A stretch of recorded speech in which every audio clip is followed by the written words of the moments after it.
રાજકોટમાં બૌદ્ધ ઉપાસક ઉપાસિકા સંઘ દ્વારા આગામી અષાઢી પૂર્ણિમા નિમિત્તે 14મો વર્ષાવાર કાર્યક્રમ યોજવામાં આવશે। અષાઢ માસની પૂર્ણિમાએ રાજકુમાર સિદ્ધાર્થે મહાભિનિષ્ક્રમણ કરીને જ્ઞાન પ્રાપ્ત થાય છે અને પ્રથમ ઉપદેશ સારનાથમાં 5 ગવ્ય ભિક્ષુને આપી માનવ કલ્યાણ માટે 4 આર્ય સત્ય અને આર્ય અષ્ટાંગિક માર્ગ બતાવીને માનવતાવાદી અને વૈજ્ઞાનિક મહાન બૌદ્ધ ધમ્મ ની ભેટ આપી ચક્રને ગતિમાન કરે છે। તે દિવસને ધમ્મચક્ર પ્રવર્તન દિવસ તરીકે વિશ્વના દેશોમાં ભાવપૂર્વક રીતે ઉજવવામાં આવે છે।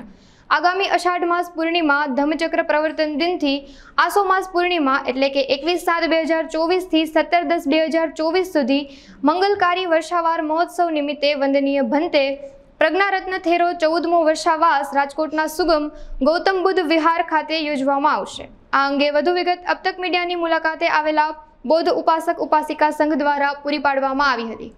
જય ભીમ, નમો બુદ્ધાય।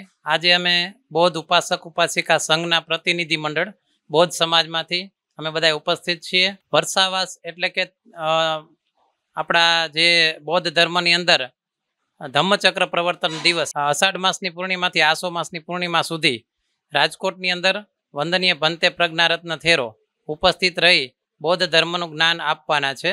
તે અંતર્ગત અલગ અલગ કાર્યક્રમો 3 મહિના સુધી ચાલશે।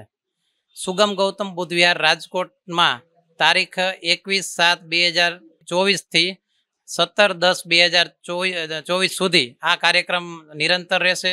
વંદનીય ભંતે પ્રજ્ઞારત્ન થેરો સુગમ ગૌતમ બુદ્ધ વિહારમાં રોકાશે। તે અંતર્ગત અલગ અલગ કાર્યક્રમો ધમ્મદેશના છે, ત્યાર પછી ધમ્મબાલ વર્ગ છે।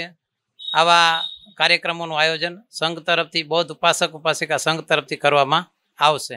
અહીંયા વિપસ્સીના ધ્યાન શિબિર સવારે 6 થી 7 વાગ્યા સુધી રહેશે। સાંજના 6 થી 7 વાગ્યા સુધી બુદ્ધ ઓર ઉનકા ધમ્મનું વાંચન રહેશે। દર રવિવારે બાળકો માટેનો સવારના 9 થી 11 વાગ્યા સુધી બાલ વર્ગ રહેશે।